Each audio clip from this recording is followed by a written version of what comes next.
थोड़ा पीछे जाना भाई, थोड़ा पीछे जा।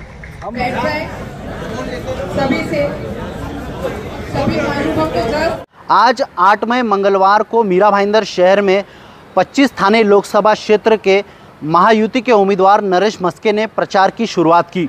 मीरा भाईंदर शहर में कई जगह उन्होंने लोगों से संवाद साधा, जैसे गार्डन परिसर हो, मॉर्निंग वॉक में आने वाले लोगों से उन्होंने बातचीत की, उनके समस्या जानने की कोशिश की।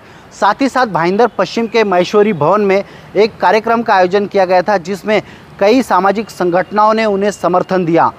मारवाड़ी समाज हो, गुजराती समाज हो या अन्य विभागों से आए हुए लोगों ने उन्होंने समर्थन दिया।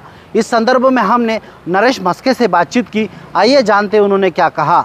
या ठिकाणी भाजपा, शिवसेना, राष्ट्रवादी, आरपी आणि मनसे महायुतीच्या वतीने माननीय नरेंद्र मोदी साहेब यांच्या आशीर्वादाने मुख्यमंत्री एकनाथ शिंदे, देवेंद्र फडणवीस साहेब आणि अजितदादा यांनी मला या ठाणे लोकसभा मतदारसंघातून महायुतीचा उमेदवार म्हणून एक संधी दिलेली आहे आणि त्या संधीचं सोनं करण्याचा नक्कीच प्रयत्न करेल।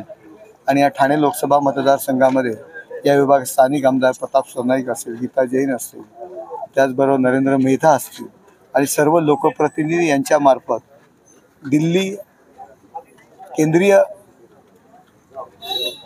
विषयांवरचे जे काही प्रश्न अडगळीत असतील किंवा ते झाले नसतील, पूर्ण झालेले नसतील, तर त्याचा पाठपुरावा करून केंद्र शासनामार्फत नक्कीच ते सोडवण्याचा मी प्रयत्न करेन। तरुण वर्ग नक्कीच आज जॉगर्स पास आणि या सगळ्या गोष्टींमधून आम्ही तरुणांशी संपर्क साधण्याचा प्रयत्न करतोय। अनेक कॉलेजेसवरती सुद्धा आमच्या युवा सेना आणि यूथ ऑर्गनायझेशनचे सर्व विद्यार्थी परिषद असेल, भारतीय जनता युवा मोर्चा असेल, यांच्यामार्फत सुद्धा आम्ही संपर्क साधतो आणि जी उदासीनता आहे त्यांच्यामध्ये मतदानाच्या बाबतीत ती नक्की दूर करण्याचा आम्ही प्रयत्न करतो। मीरा भाईंदरच्या समस्या सोडवण्याकरता स्थानिक आमदार हे समर्थ आहेत।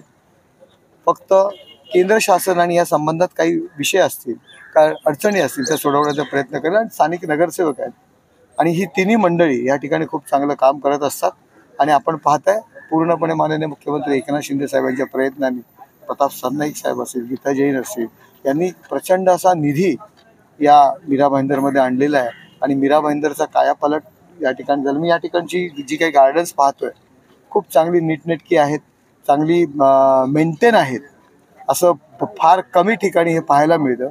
पण खूप चांगला विषय तर चांगल्या पद्धतीने समस्या सोडवण्याचा स्थानिक लोकप्रतिनिधींनी प्रयत्न केला। ती दुर्गंधी येणार नाही आणि नवीन डम्पिंग ग्राउंड या संबंधात स्थानिक आमदार आणि या सगळ्यांच्या संदर्भात चर्चा करून आम्ही निर्णय घेऊ।